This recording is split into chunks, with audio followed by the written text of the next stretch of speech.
So hello friends, welcome back to my YouTube channel. इस video हम देखने वाले हैं diploma first sem second diploma first sem mechanical engineering और electrical और सीएस इलेक्ट्रिकल मैकेनिकल और सीएससी का जो आज का पेपर हुआ है मैथमेटिक्स का। तो उसके ऑब्जेक्टिव और सब्जेक्टिव क्वेश्चन को हम लोग डिस्कस करने वाले हैं कि किस टाइप के ऑब्जेक्टिव और सब्जेक्टिव क्वेश्चन पीछे पूछे गए थे। तो चलिए सबसे पहले हम first objective question 20 objective question का आंसर के आपको बताते हैं कि किस टाइप के ऑब्जेक्टिव क्वेश्चन पूछे गए थे। चलिए फर्स्ट से स्टार्ट करते हैं। Choose the most suitable answer from the following options. तो पहला है question number 1, the number of term in the expansion of 2x plus 3y power 4 is equal to. तो 2x प्लस 3y का power 4 है, इसमें number of term in the expansion पूछा है। तो देखिए आपने पढ़ा होगा a plus B binomial theorem में a प्लस बी का पावर n हो तो टोटल नंबर ऑफ टर्म जो निकालते थे हम लोग वो क्या करते थे, जितना इसका एक्सपोनेंट रहता था उसमें एक जोड़ देते थे। तो पावर n है तो n में एक जोड़ देंगे, तो इसका पावर 4 है, 4 में एक जोड़ेंगे तो कितना हो जाएगा 5। तो ये कितना हो गया, मेरा आंसर ऑप्शन नंबर डी होगा। अगला क्वेश्चन है, if n C 12 equal to n C 8 then n is equal to. यानी एन सी 12 जो है अगर एन सी 8 के इक्वल है तो यहाँ पे एन का वैल्यू क्या होगा। तो हम इस क्वेश्चन को आपको बताते हैं कैसे सॉल्व करना है। एन सी 12 जो है एन सी 8 के इक्वल है, तो यहाँ पे हम लिख लेते हैं कि मेरा जो एन सी 12 है, एन सी 12 वो किसके इक्वल है, एन सी 8 के। तो एक फॉर्मूला आप ध्यान रखे होंगे, एन सी आर जो होता है वो किसके इक्वल होता है, n C n minus r के इक्वल होता है। अगर आप इस फॉर्मूला को जानते हैं तो इस क्वेश्चन को इजिली कर सकते हैं। तो एन सी 12 को ऐसा ही लिख देते हैं और इसको लिख देते हैं n C n minus r. तो एन का वैल्यू एन है, आर का वैल्यू 8, तो एन माइनस 8। अब देखिए इसका ये ऊपर वाला अपर सफिक्स इक्वल है तो लोअर सफिक्स भी क्या होना चाहिए, ये इक्वल होना चाहिए। यानी कि 12 जो होना चाहिए वो एन माइनस 8 के इक्वल होना चाहिए। तो यहाँ से n क्या हो जाएगा 12 और माइनस 8 इधर आएगा तो प्लस 8, यानी n का वैल्यू क्या हो जाएगा 12 प्लस 8। 12 प्लस 8 कितना हो जाएगा आपका 20 हो जाएगा, n का वैल्यू यहाँ पे 20। तो आपका answer number option number A होगा 20, बिल्कुल परफेक्ट है आंसर। नेक्स्ट क्वेश्चन पे चलते हैं 3 पे। If n P r equal to 840, n C r equal to 335, n P r आपका 840 है और एन सी आर आपका 35 है, then r is equal to. देखिए बहुत अच्छा क्वेश्चन है, इसमें क्या क्या दे रखा है आपको। पहला दे रखा है कि एन पी आर जो है वो 840 है और एन सी आर जो है आपका वो 35 है। फिर से देख लेते हैं, एन पी आर 840 और n C r 35, then r is equal to. तो आर का वैल्यू क्या होगा वो बताना है। तो देखिए एन पी आर का फॉर्मूला लगाएंगे तो ये हो जाएगा n factorial by n minus r factorial, बस इसका यही फॉर्मूला होता है, इक्वल टू 840 दे रखा है। और यहाँ से एन सी आर का फॉर्मूला लगाएंगे तो ये हो जाएगा n factorial by n minus r factorial into r factorial, इसमें ये भी लिखते हैं इक्वल टू 35। अब देखिए ये जो टोटल वैल्यू है यहाँ पे अगर आप देखेंगे तो ये वाला जो वैल्यू है, ये वाला इसका वैल्यू हमको दे रखा है कितना, ये 840 दे रखा है ना, n n factorial by n minus r factorial. तो इसकी जगह पे 840 रख लीजिए, नीचे में क्या है आर फैक्टोरियल इक्वल टू यहाँ पे 35। तो 840 और अपॉन में 35 आ जाएगा, इक्वल टू मेरा क्या हो जाएगा यहाँ पे आर फैक्टोरियल। अब यहाँ पे 840 में 35 भाग करते हैं, देखते हैं कितना आता है। तो इसको भाग करने पे मेरा 24 आ रहा है, यानी कि आर फैक्टोरियल जो है यहाँ पे कितना हो रहा है 24 हो रहा है। आर फैक्टोरियल आपका किसके इक्वल हो रहा है 24 के इक्वल हो रहा है। तो अब आप क्या करिए, इस 24 का फैक्टराइजेशन कर दीजिए, यानी 24 को आपको डिक्रीजिंग ऑर्डर के फैक्टर में लिखना है। तो 24 को आप क्या लिख सकते हैं, 24 किसका फैक्टोरियल है, तो 24 को हम लिख सकते हैं यहाँ पे इसको लिख सकते हैं किसका फैक्टर, जैसे 4 फैक्टर 5 और 6 फैक्टोरियल अगर हम निकालते हैं, या इसको ऐसा लिख देते हैं डायरेक्ट, 24 है तो उसको क्या लिख देते हैं 12, फिर 2 से 6, फिर 2 से 3 और फिर 10x 3 से 1, तो 1 यहाँ पे आ जाएगा आपका 3। और फिर से इसको अगर हम अरेंज करें तो 3 दूना 6 हो जाएगा, 3 दूना 6 और तो हम इसको ऐसा लिख देते हैं 4, इसको 2 दूना 4 गुणे डिक्रीजिंग ऑर्डर में लिखना है तो 4 के बाद क्या आना चाहिए 3 आएगा, तो 3 लिख दिए इन टू, फिर 2 आना चाहिए तो 1 2 यहाँ पे बचा हुआ है 2 भी आ जाएगा और फिर लास्ट में कितना आ जाएगा 1। अब ये जो डिक्रीजिंग ऑर्डर में इसको बोलते हैं 4 फैक्टोरियल। तो ये आर फैक्टोरियल किसके इक्वल हो गया 4 फैक्टोरियल के, तो यहाँ से आर किसके इक्वल हो गया 4 के। तो यहाँ पे आर का वैल्यू हो गया आपका 4, तो आर का वैल्यू यहाँ पे 4 होगा। ऑप्शन नंबर इसमें सी करेक्ट होगा। यहाँ पे आपको ध्यान देने वाली बहुत इंपॉर्टेंट क्वेश्चन है ये, अच्छे से अगर आप इसको करेंगे तो समझ में आ जाएगा। 4 नंबर क्वेश्चन है, the value of cos 1 degree, cos 2 degree, cos 3 degree, cos 4 degree dash dash dash cos 179 degree is equal to. तो नेक्स्ट पेज में इसको लिख लेते हैं, क्या दे रखा है हमसे पूछा है cos 1 degree, cos 1 degree, cos 2 degree, cos 3 degree dash dash dash cos 179 degree किसके इक्वल होगा? कॉस 1 डिग्री, हाँ ठीक है, यही क्वेश्चन है मेरा। तो ये किसके इक्वल होगा? तो यहाँ पे देखिए आपको क्या करेंगे, ये जो कॉस 180 डिग्री है इसको हम लिख सकते हैं कॉस, और 180 डिग्री को आप क्या लिख सकते हैं, इसको ऐसा भी लिखा जा सकता है कि कॉस 180 डिग्री 1 डिग्री, या कॉस, ये जो कॉस 1 डिग्री इसको ऐसे ही रहने देते हैं। अब देखिए अगर आप कॉस 1 2 3 179 तक जा रहे हैं, एक सीरीज तक चल रहा है, तो बीच में कॉस 90 भी आएगा, कॉस 90 भी आएगा बीच में, तो आपको कुछ नहीं करना है, कॉस 90 का वैल्यू क्या होता है? 0, तो इसके बीच में 0 आएगा, और सबके बीच में मल्टीप्लाई लगा हुआ है, तो अब सबके बीच में मल्टीप्लाई है लेकिन बीच में 0 आ गया, तो 0 से मल्टीप्लाई करेंगे तो सारा वैल्यू मेरा क्या हो जाएगा? 0 हो जाएगा। तो बस आपको लॉजिक लगाना था कि 1 से 179 है, इसके बीच में 90 डिग्री आता है, 90 डिग्री कॉस 90 का वैल्यू 0 होता है, और 0 से अगर सारे मल्टीप्लाई कर देंगे तो मेरा आंसर इसमें 0 हो जाएगा। तो ऑप्शन नंबर इसमें बी करेक्ट होगा, ऑप्शन बी इसमें करेक्ट होगा। नेक्स्ट क्वेश्चन पे चलते हैं, question number 5, the value of tan minus 945। तो यहाँ पे वैल्यू निकालना है किसका? tan -945 का। तो देखिए पहला तो tan माइनस थीटा क्या होता है? तो tan माइनस थीटा जो होता है माइनस tan थीटा होता है, तो ये हो जाएगा माइनस tan 945 और इक्वल टू यहाँ पे माइनस tan, अब tan 945 को आप क्या लिख सकते हैं? तो इसको 360 में अगर स्प्लिट करेंगे हम लोग, 945 को हम क्या कर देते हैं, इसको 900 प्लस 45 लिख सकते हैं, और इसको क्या कर देते हैं -10। अब इसको जो हमारा tan का स्टैंडर्ड फॉर्मूला होता है या तो 180 पे होता है या 360 पे होता है या 90 पे होता है, तो ये जो है 180 का मल्टीपल है, 180 गुणे 5 प्लस 45, तो यानी कि n इंटू टेन, ये कौन सा फॉर्मूला हो गया? 10n pi plus theta. तो 10n पाई प्लस थीटा का फॉर्मूला क्या होता है? तो वो होता है आपका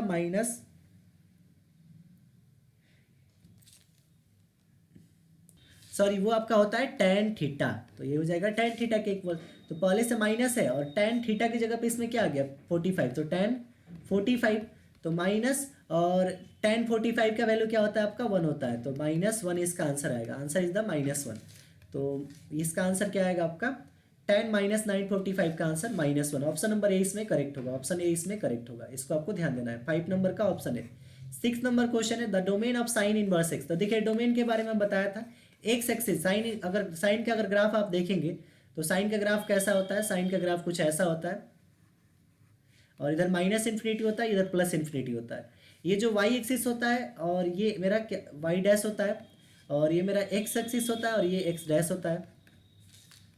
अब साइन इनवर्स का आपसे क्या पूछा है? साइन इनवर्स का डोमेन पूछा है, तो ये तो साइन का हो गया, ये साइन एक्स का हो गया, तो साइन एक्स का डोमेन अगर साइन एक्स का डोमेन माइनस इन्फिनिटी से प्लस इन्फिनिटी होता है, लेकिन अगर साइन इनवर्स का डोमेन पूछे, साइन इनवर्स का डोमेन, तो साइन इनवर्स का डोमेन उसका जो होगा वो हो जाएगा, तो वाई एक्सिस जो होगा उसका डोमेन हो जाएगा, क्योंकि इनवर्स है। अगर इनवर्स नहीं रहे तो उसका डोमेन एक्स एक्सिस वाला ले लेना है, और अगर इनवर्स रहे तो उसका डोमेन वाई एक्सिस वाला ले लेना है। क्यों? क्योंकि मान लेते हैं y equal to sine inverse x है, तो यहाँ पे अगर मान लेते हैं कौन सा वैल्यू रखे कि ये हमारा कोई आउटपुट देगा, तो -1 से 1 के बीच अगर हम कोई वैल्यू रखें तो हमें क्या मिलेगा? उसका कुछ ना कुछ इसके बीच में वैल्यू आएगा, तो भी मेरा क्या हो जाएगा इसका रेंज डोमेन? साइन इनवर्स का डोमेन जो होगा -1 से 1 होगा। साइन इनवर्स का डोमेन आप ध्यान दीजिए, साइन इनवर्स का डोमेन जो होगा वो क्या हो जाएगा? -1 से 1, लेकिन साइन एक्स का जो डोमेन होगा वो क्या हो जाएगा? -Infinity two plus infinity. ये बहुत इंपॉर्टेंट है, इसको आपको ध्यान रखना है। तो इनवर्स का पूछा था, तो यानी -1 से 1 आपका हो जाएगा। अगला क्वेश्चन है 7 number, iota square plus iota power 24 plus iota power 8। तो देखिए आयोटा स्क्वायर का वैल्यू क्या होता है? -1 प्लस आयोटा पावर 24, यानी 4 का ये मल्टीपल है, 4 × 6 24, तो आयोटा का पावर 4 मल्टीपल हो तो उसका वैल्यू 1 होता है। 8 जो है ये भी 4 × 2 हो जाएगा, तो इसका वैल्यू 1 होगा, तो -1 से 1 कट जाएगा, इसका आंसर क्या आएगा? 1। ऑप्शन नंबर बी इसमें करेक्ट होगा। नेक्स्ट क्वेश्चन पे चलते हैं, क्वेश्चन नंबर 8। ए का वैल्यू आपको दे रखा है ये, और ए पावर 5 आपसे पूछा है। तो देखिए ये जो है आपका एक तरह का कौन सा मैट्रिक्स है? ये आपका एक डायगोनल मैट्रिक्स है, या इसको बोल सकते हैं स्केलर मैट्रिक्स है। इसके सारे एलिमेंट, सारे डायगोनल क्या है? इक्वल है, बाकी वाले एलिमेंट 0 है। तो इसको a पावर 5 अगर निकालना है तो हम बताते हैं कैसे आप इसको निकालेंगे। सबसे पहले a का जो वैल्यू दे रखा है वो क्या दे रखा है आपका? 200002002। तो आपसे पूछा है ए पावर 5 का वैल्यू क्या होगा, तो कुछ नहीं करना है, सबसे पहले इसको ऐसा लिख लीजिए। देखिए इसमें 2 का कॉमन लिया जा सकता है, मैट्रिक्स है तो 2 का कॉमन लेंगे। 2 का कॉमन हम कैसे क्यों ले रहे हैं अभी आपको समझ में आ जाएगा। 2 का अगर हम कॉमन लेंगे तो ये क्या हो जाएगा मेरा यहाँ पे 10000100001। अब देखिए ये a इक्वल टू क्या हो गया 2, और एक तरह का ये जो है यूनिट मैट्रिक्स है, यूनिट या आइडेंटिटी मैट्रिक्स है, आइडेंटिटी मैट्रिक्स है। तो आइडेंटिटी मैट्रिक्स को हम किससे डिनोट करते हैं, आई से। अब a पावर 5 निकालना है तो दोनों तरफ 5 कर दीजिए, a power 5 equal to 2i power 5। तो ये हो जाएगा 2 का पावर 5 इंटू आई पावर 5, और i का पावर 5 हो i का पावर 6 हो उसका वैल्यू i ही होता है। तो ये मेरा हो जाएगा a power 5 equal to 2 power 5 32, और i का 5 क्या हो जाए, i का पावर 5 मेरा i हो जाएगा। तो a का पावर 5 क्या आ रहा है 32i। तो 32i देखते हैं किस में है, 32i, option number D will be correct. Next question है question number 9, the value of x for which of the matrix 9 3 x minus 6 x is singular. तो अगर ये सिंगुलर मैट्रिक्स है तो x का वैल्यू क्या होगा। काफ़ी अच्छा क्वेश्चन है, अभी हम बताते हैं आपको कैसे सॉल्व करना है।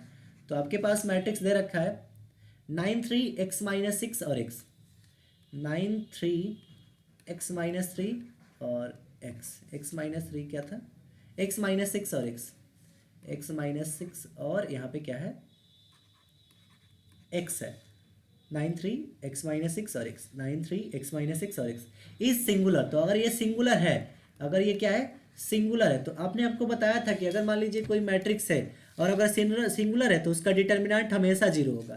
तो इस मैट्रिक्स का अगर डिटर्मिनेंट हम निकालेंगे, डिटर्मिनेंट ऑफ ए, तो वो क्या आना चाहिए, जीरो आना चाहिए। तो इसको क्रॉस मल्टीप्लाई करेंगे हम लोग, तो 9x हो जाएगा माइनस 3 इंटू एक्स माइनस 6 हो जाएगा, इक्वल टू मेरा क्या है 0। तो 9x माइनस ये 3x माइनस माइनस प्लस 18 हो जाएगा, इक्वल टू क्या हो जाएगा मेरा 0। 9x में से 3x जाएगा, कितना बचेगा 6x, इक्वल टू 18 को उधर भेजेंगे तो माइनस 18, 6 3 क्या कट जाएगा 18, तो माइनस का 3, x का वैल्यू क्या आ गया माइनस का 3, x का वैल्यू माइनस 3 आंसर आएगा।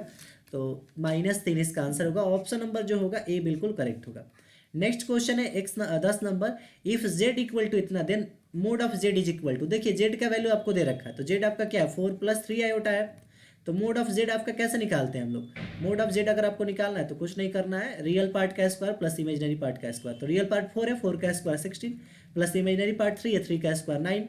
तो 16 और 9 आपका 25, और 25 का वैल्यू क्या होता है √25 का वैल्यू 5। तो इसका आंसर हो जाएगा ऑप्शन नंबर सी 5। अगला क्वेश्चन देखते हैं question number 11, two lines are said to be parallel if slope of both line. देखिए मान लेते हैं दो लाइन्स पैरेलल है तो स्लोप दोनों का क्या होना चाहिए इक्वल होना चाहिए, यानी m1 इक्वल टू m2 अगर हो तो उस तरह के लाइन को बोलते हैं कि वो लाइन पैरेलल है, यानी दोनों का स्लोप क्या होना चाहिए इक्वल होना चाहिए, slope of both are equal, option A इसमें करेक्ट होगा। 12 नंबर क्वेश्चन है the distance of point 2 3 from y axis. तो वाई एक्सिस से इस पॉइंट का डिस्टेंस कितना होगा, काफ़ी अच्छा क्वेश्चन है। देखिए आपका ये फिगर पॉइंट के तरह कितना दे रखा है 2 3 दे रखा है 2,3। अब डिस्टेंस फ्रॉम वाई एक्सिस पूछा है, ये पॉइंट मान लीजिए कि ये 2, और मान लेते हैं कि एक्स एक्सिस पे ये है 2, एक्स एक्सिस पे आपका 2 हो गया, और वाई एक्सिस पे कितना है 3, वाई एक्सिस पे हो गया 3। तो यहाँ पे पॉइंट आपका रहेगा, ये पॉइंट मान लीजिए यहाँ पे आ गया 2,3। अब बोला है कि ये मेरा वाई एक्सिस है और ये मेरा एक्स एक्सिस है, तो इस पॉइंट का डिस्टेंस वाई एक्सिस से कितना होगा, तो इसके बीच का डिस्टेंस कितना है, देखिए 2 है, तो ये कितना हो गया 2। तो इसका आंसर होगा आपका 2। काफी अच्छा क्वेश्चन है, ऑप्शन बी इसमें करेक्ट होगा। 13 नंबर क्वेश्चन है the slope of line passing through 0 3 and 7 3 etch. तो दो अगर पॉइंट दे रखा हो तो उसका स्लोप कैसे निकालते हैं, 0 3 और 7 3 है। तो इसको हम लिख लेते हैं एक्स, पहला पॉइंट दे रखा है, मान लेते हैं पहला पॉइंट जो है आपका वो कितना दे रखा है 0 3 है, और दूसरा पॉइंट 7 3 है, दूसरा पॉइंट 7 3 है। तो इसका स्लोप निकालने का क्या फॉर्मूला है, स्लोप जो निकालते हैं हम लोग वो होता है y2 minus y1 upon x2 minus x1 से। तो y2 मेरा कितना है इसमें 3 है, तो 3 माइनस y1 कितना है 3 है, upon x2 minus x1, x1 7, x2 7 minus x1 0। तो 3 में से 3 गया ऊपर 0 हो गया, और नीचे 7 बचा, 0 में 7 से डिवाइड करेंगे 0, इसका स्लोप कितना आएगा मेरा 0 आएगा, ऑप्शन नंबर ए इसमें करेक्ट होगा। नेक्स्ट क्वेश्चन चलते हैं, क्वेश्चन नंबर आपका 14, the partial fraction of 1/x+2 into x+3। तो ये क्या हो जाएगा, 1 बाई, इसको पार्शियल फ्रैक्शन में तोड़ेंगे तो 1/x+2 प्लस एक्स, इसको कर देते हैं यहाँ पे 1/x+2 है इंटू x+3 है, इंटू क्या है x+3। तो इसका पार्शियल फ्रैक्शन में तोड़ते हैं तो क्या लिखते हैं, 1/x+2, दो कॉन्स्टेंट आएगा, प्लस b/x+3। अब यहाँ पे 1/x+2 इंटू x+3, और यहाँ पे हम एलसीएम लेंगे x+2 इंटू x+3 का। तो मेरा यहाँ से क्या हो जाएगा, ये हो जाएगा a into x+3 plus b into x+2। तो ये नीचे वाला कट जाएगा, 1 इक्वल टू क्या आ गया, a into x+3 plus b into x+2। अब मान लीजिए कि x का वैल्यू हम रख देते हैं, x का वैल्यू -2 अगर रखेंगे तो 1 इक्वल टू क्या हो जाएगा, a इंटू -2 प्लस 3, और यहाँ पे -2 रख देंगे तो ये 0 हो जाएगा, तो इस डायरेक्ट 0 हो गया। तो 1 इक्वल टू a इंटू 3 में से 2 गया 1, यानी a का वैल्यू क्या आ गया, यहाँ पे 1 आ गया। और अगर हम x का वैल्यू रख देते हैं -3 तो ये वाला क्वांटिटी 0 हो जाएगा। तो 1 इक्वल टू क्या हो जाएगा, b इंटू -3 प्लस 2 कितना होगा, -1, यानी b का वैल्यू क्या आ गया, -1। तो a का वैल्यू 1 और b का वैल्यू -1 यहाँ पे पुट कर दीजिए। तो a का वैल्यू 1/x+2 और b का वैल्यू -1 यानी -1/x+3। तो क्या रहा answer, 1/x+2 -1/x+3, 1/x+2 -1/x+3, option number B will be correct. Next question है 15 number, if a and b are square matrices, अगर दो स्क्वायर मैट्रिक्स है सेम ऑर्डर का, देन इसमें से कौन सा जो होगा वो सही है। तो देखिए इसमें से ये भी सही नहीं है, ये भी सही नहीं है, और ये ऑप्शन नंबर सी करेक्ट है। अगर ए बी का अगर आप इन्वर्स निकालेंगे तो वो B inverse into A inverse आता है, ये आपको ध्यान रखना है। तो ऑप्शन नंबर सी इसमें करेक्ट है। 16 नंबर क्वेश्चन है, equation of line passing through 0, 3 and parallel to y axis. तो वाई एक्सिस के अगर पैरेलल हो और पासिंग एक पॉइंट से पास कर रहा हो तो उसका इक्वेशन क्या होता है, देखिए बता देते हैं कैसे होगा। 0, 3 है तो पॉइंट क्या है मेरा, 0, 3 है, और इस लाइन का इक्वेशन निकालना है जो वाई एक्सिस से पास कर रहा है। तो ये मेरा 0, 3 है, एक्स पे 0 है और वाई पे 3 है, यानी पॉइंट ये मेरा यहाँ पे होगा, मान लीजिए ये पॉइंट है, तो कितना हो जाएगा 0,3। वाई एक्सिस पे इसका डिस्टेंस कितना हो जाएगा, 3 हो जाएगा, और एक्स एक्सिस पे ये मेरा 0 है। तो इसका इक्वेशन क्या हो जाएगा, देखिए इक्वेशन इसका क्या हो जाएगा, या तो एक्स का वैल्यू यहाँ पे क्या हो रहा है 0, या इसको लिख सकते हैं y इक्वल टू 3। तो या दोनों हो सकता है इक्वेशन, x इक्वल टू 0 या y इक्वल टू 3। तो कौन सा ऑप्शन है, y इक्वल टू 3। एक मिनट इसको चेक कर लेते हैं जरा सा, पैरेलल टू y एक्सिस, तो y एक्सिस के पैरेलल, अच्छा एक मिनट, हाँ तो y एक्सिस के अगर पैरेलल तो x से डिस्टेंस इसका कितना है, यहाँ पे इस लाइन को ही निकालना है डिस्टेंस इसका। तो y एक्सिस के अगर पैरेलल है तो x से डिस्टेंस कितना है 0, तो x वाला लेंगे, y वाला नहीं लेंगे, क्योंकि y वाला जो है वो y पे 3 हो जा रहा है, यानी कि वो x एक्सिस के पैरेलल हो जा रहा है। तो अब अगर इसका डिस्टेंस x एक्सिस से पूछता तो y इक्वल टू 3 लिखते, बट y एक्सिस से पूछ रहा है तो x इक्वल टू 0 आएगा आंसर इसका। तो ऑप्शन नंबर सी इसमें करेक्ट होगा, option number C will be correct. अगला क्वेश्चन देखते हैं, question number 17, 1 + tan x 1 + tan y equal to 2 tan 2 then x + y equal to, x + y का वैल्यू पूछा है आपसे। तो क्या दे रखा है हमको दे रखा है कि 1 + tan x जो है इनटू 1 + tan y जो है वो 2 है। तो x + y का वैल्यू क्या होगा, x + y का वैल्यू क्या होना चाहिए। तो चलिए इसको सॉल्व करके बताते हैं क्या होगा। तो 1 + tan x और 1 + tan y मेरा 2 है, और x + y का वैल्यू आपसे पूछ दिया है। तो इसको कैसे करेंगे हम लोग, इसको हम लोग क्या कर लेते हैं, गुणा कर लेते हैं। 1 से 1 में गुणा होगा 1, प्लस 1 से tan y में गुणा होगा tan y हो जाएगा, प्लस ये tan x से 1 में गुणा होगा तो tan x, plus tan x से tan y में गुणा होगा क्या हो जाएगा tan x into tan y, और इक्वल टू इधर कितना है 2। अब 1 इधर जाएगा तो क्या हो जाएगा, 1 उधर जाकर माइनस हो जाएगा, यानी कि यहाँ पे फाइनली बचेगा tan y plus tan x plus tan x into tan y plus tan x into tan y equal to, ये 2 है और 1 उधर जाकर माइनस हो जाएगा, कितना बचेगा 1, यानी कि यहाँ से बच जाएगा tan x plus tan y, tan x को हमने पहले लिख दिया है, इक्वल टू ये 1 है और उधर ये जाएगा तो minus tan x into tan y। अब इसको हम ऐसा लिख सकते हैं tan x plus tan y, दोनों में हम क्या कर देते हैं 1 - tan x into tan y से डिवाइड कर देते हैं, tan x into tan y से। और इधर ही 1 minus tan x into tan y से डिवाइड कर देते हैं।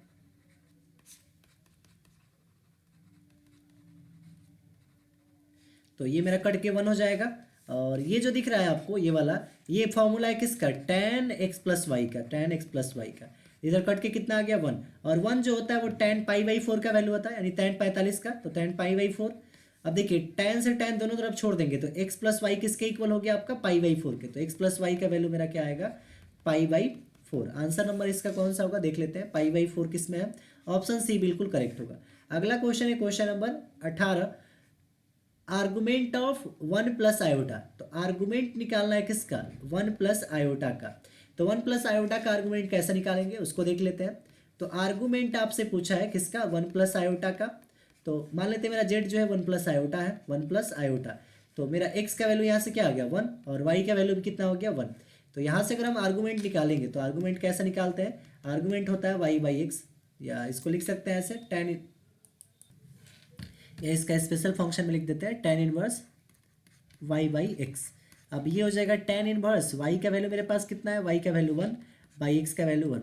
तो ये हो जाएगा टेन इनवर्स 1 बाई 1 1 होगा, और टेन इनवर्स, टेन में 1 किसका होता है, टेन पाई बाई 4 का। टेन से टेन कैंसिल आउट हो जाएगा, बचेगा पाई बाई 4। तो इसका आर्गूमेंट के देखे जाए पाई बाई 4 दे रखा है क्या, तो argument pi by 4, option number D will be correct. Next question है 19 number, find the radius of circle x square plus y square plus 2x minus 4y plus 1 equal to 0। इसका radius find करना है, काफी अच्छा question है। इस type के question हमने बताए हुए हैं, x square plus y square plus 2x minus 4y plus 1 equal to 0। X square plus y square क्या है, उसके बाद plus 2x minus 4y plus 2x minus 4y plus 1 will be equal to 0। तो इसमें रेडियस फाइंड करना है। तो देखिए x square plus 2x, x वाला एक साथ रखिए, plus y square minus 4y एक साथ उसको रखिए, प्लस का 1 जो है तो प्लस 1 को उधर ट्रांसफर कर दीजिए, माइनस 1 हो जाएगा। अब हम क्या करेंगे, इसको परफेक्ट स्क्वायर बनाने की कोशिश करेंगे। तो एक्स स्क्वायर प्लस 2x, इसमें क्या ऐड करें कि परफेक्ट स्क्वायर बन जाए, तो 1 ऐड करेंगे, तो 1 माइनस करेंगे, प्लस यहाँ पे वाई स्क्वायर माइनस 4y है, तो इसमें कितना ऐड करेंगे, प्लस 4 और माइनस 4, ताकि ये परफेक्ट स्क्वायर बन सके, इक्वल टू यहाँ पे माइनस 1 है। तो ये जो है ये किसका स्क्वायर है, एक्स प्लस 1 का स्क्वायर हो गया, माइनस का यहाँ पे 1, प्लस ये जो है वाई माइनस 2 का स्क्वायर बन गया, और यहाँ पे बच गया कितना, माइनस 4 इक्वल टू माइनस 1। तो एक्स प्लस 1 का स्क्वायर प्लस वाई माइनस 2 का square equal to minus 1, minus 1 उधर जाएगा तो प्लस का 1, माइनस 4 उधर जाएगा तो प्लस का 4, ये 1 1 कट गया, कितना बच गया 4। और इस 4 को हम लिख सकते हैं 2 का स्क्वायर। तो ये जो 2 का स्क्वायर है यही दिखाता है रेडियस का स्क्वायर। तो रेडियस यहाँ पे कितना हो गया 2, आर का वैल्यू मेरा कितना आ गया 2, तो रेडियस मेरा यहाँ पे हो जाएगा 2, option number C will be correct. Radius मेरा यहाँ पे कितना हो जाएगा 2। नेक्स्ट क्वेश्चन पे चलते हैं, last question 20 number, which term contains x का power 7 in the expansion of 2x square minus 3y x का पावर 11। तो यहाँ पे क्या है, 2x square minus 3y x का पावर 11, इसमें से कौन सा टर्म है जिसमें x का पावर 7 आएगा। तो काफ़ी अच्छा क्वेश्चन है। इसको आप क्या करेंगे, R T R plus 1 term निकालिए, टी आर प्लस 1 टर्म। इसका क्या फॉर्मूला होता है, एन सी आर, ए का पावर एन माइनस आर और बी का पावर आर। तो एन का वैल्यू 11, सी आर, ए का वैल्यू 2x स्क्वायर है, एन 2x स्क्वायर है, ए का वैल्यू 2x स्क्वायर, इसका पावर 11 माइनस आर हो जाएगा। बी मेरा माइनस 3y x होगा, माइनस 3y x, और इसका पावर आर, आर का वैल्यू मेरा आर ही है। अब ये जो इसको ऐसे रख लेते हैं 11 सी आर, और मेरा ये जो है ये हो जाएगा, इसको सेपरेट करेंगे तो 2 का पावर कितना हो जाएगा 11 minus R into x square का पावर, एक्स स्क्वायर में पावर से मल्टीप्लाई होगा 22 माइनस 2r हो जाएगा, इंटू माइनस 3 का पावर आर, माइनस 3 का पावर आर अपॉन ये x का पावर r हो जाएगा। तो x का पावर r ऊपर आएगा तो x का पावर माइनस r आ जाएगा, x का पावर माइनस r। अब x वाले को एक साथ रखेंगे तो 11 सी आर, 2 का पावर 11 माइनस आर और माइनस 3 का पावर r, और इसको एक साथ रख लेते हैं तो ये हो जाएगा x का पावर 12 माइनस 6, 12 माइनस 2r, और इसका पावर माइनस 6 यहाँ पे हो जाएगा। तो अब ये बन जाएगा हमको केवल x का पावर से मतलब है ताकि हम r निकाल सके। तो x का पावर यहाँ पे कितना है, ये वाला, और इसका पावर किसके इक्वल होना चाहिए, 7 के, क्योंकि बोला है कोफिशिएंट कितना होना चाहिए, 7 का। तो 22 में से 6 माइनस करेंगे, कितना होगा आपका, ये हो जाएगा 16 माइनस 2r इक्वल टू यहाँ पे 7। और एक चीज़ और देख लेते हैं यहाँ पे, और सॉरी ये मेरा जो x का पावर r था ये 6 नहीं होगा, x का पावर r है, ये x का पावर ऊपर जाएगा तो x का पावर r बनेगा, तो यहाँ पे r माइनस ही करेंगे। तो 22, ये 22 ही रहेगा, 2r minus r, minus 3r होगा, इसको आपको ध्यान देना है। अब यहाँ पे माइनस 3r जो होगा वो 7, 22 उधर जाएगा तो माइनस 22 हो जाएगा। माइनस 3r किसके इक्वल आएगा, 7 में से माइनस 22 करेंगे तो कितना हो जाएगा, माइनस 15, माइनस से माइनस कटेगा, 3 पंचे 15, तो r का वैल्यू मेरे यहाँ से 5 हो गया। अब देखिए हमने माना था कि r प्लस 1 टर्म में क्या होगा, x का पावर 7 होगा, तो r प्लस 1 अगर निकालेंगे तो r का वैल्यू 5 है, प्लस 1 कर देंगे तो ये कितना आ जाएगा, सिक्स्थ टर्म इसमें आंसर होगा, ऑप्शन नंबर ए करेक्ट होगा, सिक्स्थ टर्म। अब इसके बाद ग्रुप बी में आते हैं। तो ग्रुप बी में पहला क्वेश्चन पूछा था, find the equation of line passing through 2, -2 और 2, -2 और -4 परपेंडिकुलर टू द लाइन। इसका काफ़ी अच्छा क्वेश्चन है और इजी क्वेश्चन भी, अगर आप इसको पढ़े होंगे तो आपको समझ में आ गया होगा। फाइंड द एंगल बिटवीन ये लाइन और ये लाइन, दो लाइन दे रखा है, उसके बीच एंगल फाइंड करना है, तो दोनों का स्लोप निकाल लीजिए, इसका स्लोप निकाल लीजिए, इसका स्लोप निकाल लीजिए। और एंगल निकालने का क्या फॉर्मूला है, tan theta equal to m1 minus m2 upon 1 plus m1 into m2 से निकाल लीजिए, तो यहाँ से आपका क्या निकल जाएगा, स्लोप निकल जाएगा। थर्ड नंबर ट्रिग्नोमेट्री से पूछा था, प्रूव करना था कि sine 3x minus x upon cos x minus 3x, इसका वैल्यू। तो यहाँ पे आपको sine c minus sine d का फॉर्मूला लगाना था ऊपर में, और नीचे में cos c minus cos d का फॉर्मूला लगाना था। बहुत सिंपल था, अगर फॉर्मूला आपको याद होगा तो ये बन जाएगा। अगला क्वेश्चन था प्रूव दैट, ये tan inverse sine x by 1 plus cos x था, ये भी क्वेश्चन ट्रिग्नोमेट्री का था, इनवर्स ट्रिग्नोमेट्री का, अगर आप पढ़े होंगे तो ये भी बन जाएगा। और ये जो क्वेश्चन था 4 नंबर, ये क्वेश्चन हमने अपने कॉम्प्लेक्स नंबर के वीडियो में कराया था, अगर आपने वो किया होगा तो आपको इजीली ये क्वेश्चन समझ में आ गया होगा। यहाँ से ए और बी का वैल्यू निकालना था, तो ये आप कर सकते हैं। अगला क्वेश्चन था इसका और number, convert complex number into polar form. Polar form में कन्वर्ट करना हमने अपने वीडियो में सिखाया था कि कैसे कन्वर्ट करना है, तो ये क्वेश्चन कॉम्प्लेक्स नंबर से पूछा हुआ है। 5 नंबर क्वेश्चन है, find the equation of line whose inclination with x axis is 30 degree, यानी एक्स एक्सिस से जो इंक्लिनेशन है वो 30 डिग्री का है, 30 डिग्री का है, विच पासेस थ्रू द पॉइंट, और किस पॉइंट से पास कर रहा है, 0,5 से, तो इसका इक्वेशन निकालना था। तो एक स्लोप निकाल लीजिए और लाइन, तो स्लोप मिल जाएगा और पॉइंट मिल जाएगा, तो इक्वेशन निकाल सकते हैं, और कोई दिक्कत इसमें नहीं होगा। अगला इसमें और वाला पार्ट पूछा था, find the equation of parabola with vertex at origin and focus -2 और 0, तो काफ़ी अच्छा क्वेश्चन था। इक्वेशन ऑफ पैराबोला निकालना था और उसका वर्टेक्स ओरिजिन पे है, यानी कि वर्टेक्स कहाँ पे, ओरिजिन से स्टार्ट हो रहा है, और फोकस उसका कितना दे रखा था, -2, 0। तो यह मेरा पैराबोला कुछ ऐसा बनेगा। अब इसका इक्वेशन आप निकाल देंगे, इजीली समझ में आ जाएगा। उसके बाद क्रेमर्स रूल हमने क्लास में सिखाया था कि क्रेमर्स रूल से आप किसी इक्वेशन को कैसे सॉल्व करेंगे, तो काफ़ी अच्छा क्वेश्चन था, इसमें एक्स और वाई का वैल्यू निकालना था। और वाले पार्ट में इसे पूछा था आपसे प्रूव दैट, ये प्रूव करने को पूछा था, तो ये भी क्वेश्चन आपके डिटर्मिनेंट सा था और आपके कॉलेज में कराया गया था। ग्रुप सी में क्वेश्चन पूछा था, find the coefficient of x का पावर 6 y का power 3 in the expansion of, तो ये क्वेश्चन हमने पीडीएफ में दिया हुआ था, अगर आपने वो क्वेश्चन किया होगा तो आपको इजीली ये समझ में आ गया होगा।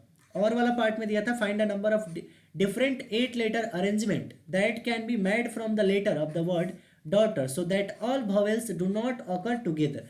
ये काफ़ी अच्छा क्वेश्चन है, ये 2 बार से एग्जाम में पूछ रहा है, और इसका हम प्रॉपर सोल्यूशन एक वीडियो में बना देंगे ताकि आपको नेक्स्ट एग्जाम में कोई प्रॉब्लम इससे ना हो। 8 नंबर क्वेश्चन था, find the equation of circle which passing through the origin cut off intercept -2 और 3 from x axis and y axis. इसका कहने का मतलब ये हुआ कि एक मान लीजिए हम क्या बना देते हैं, ऐसे एक्स पे -2 काट रहा है और वाई पे 3 काट रहा है, तो एक्स पे -2 इधर हो जाएगा, -2 और -2 मेरा मान लेते हैं यहाँ पे हो गया, और y पे मेरा 3 कट कर रहा है, तो बोला है कि from x axis and y axis respectively, तो यहाँ से कट कर रहा है, तो इस लाइन का आपका इक्वेशन फाइंड करना था, इस सर्कल का इक्वेशन फाइंड करना था। तो काफ़ी अच्छा था, ये रेडियस आपसे करके बना सकते थे। अगला क्वेश्चन था क्वेश्चन नंबर इसका और part, find the image of p point p with respect to line, assume the given line to be plane mirror. काफ़ी अच्छा क्वेश्चन है ये, जो क्वेश्चन है ये थोड़ा सा मतलब आपके बुक का नहीं है, लेकिन हो सकता है कहीं से उठा के दे रखा है। इसमें प्लेन मिरर से क्वेश्चन पूछ दिया था, यानी कि एक लाइन को जूम करना है कि वो मिरर है और उसका इमेज जो बन रहा है उसका इक्वेशन निकालना है। तो काफ़ी इंटरेस्टिंग क्वेश्चन है ये। अगर आपने सॉल्व कर लिया होगा तो हो सकता है आपके पास कोऑर्डिनेट ज्योमेट्री का अच्छा नॉलेज होगा। 9 नंबर क्वेश्चन है योर पार्शियल फ्रैक्शन। ये पार्शियल फ्रैक्शन कितने बार आपके कॉलेज में कराया गया है, अगर आपने इसको सही से किया होगा तो समझ में आ जाएगा। और इसका और पार्ट में ये पार्शियल फ्रैक्शन दे रखा था, दोनों तो कुछ टाइप के क्वेश्चन कराए गए थे। आप जो क्वेश्चन चाहे उसको कर सकते हैं। 10 नंबर क्वेश्चन था prove that cot 2x into cot x minus cot 3x into cot 2x cot 3x into cot x equal to 1। तो 1 के इक्वल है, इसको प्रूव करना था। Draw graph of sine x, sine x का graph draw करना था minus pi to पाई के बीच में। काफ़ी अच्छा क्वेश्चन है ये ग्राफ ड्रॉ करने का। 11 नंबर क्वेश्चन है, ए और बी दे रखा है, फिर बोला find A B C, find A B and solve the system of equation. ये वाला सिस्टम ऑफ इक्वेशन सॉल्व करना है, ये हमने अपने पीडीएफ में दिया हुआ है। अगर आपने इस क्वेश्चन को किया होगा तो आपको ये क्वेश्चन इजीली समझ में आ गया होगा। और वाला पार्ट बोला था using matrix method solve the following system of linear equation. तो मैट्रिक्स मेथड का यूज करके आपको एक्स और वाई जेड का वैल्यू निकालना था। ये क्वेश्चन हमने आपके पीडीएफ में दिया हुआ था या क्लास में भी हमने कराया हुआ था। तो अगर आपने ये क्वेश्चन किया होगा तो आई होप आपको ये 6 मार्क्स में कोई नहीं रोक सकता। तो ओवरऑल अगर हम देखें तो 90 to 95% क्वेश्चन जो है वो सही टाइप से क्वेश्चन पूछे गए हैं। So thanks for watching my video and keep supporting and subscribe my YouTube channel.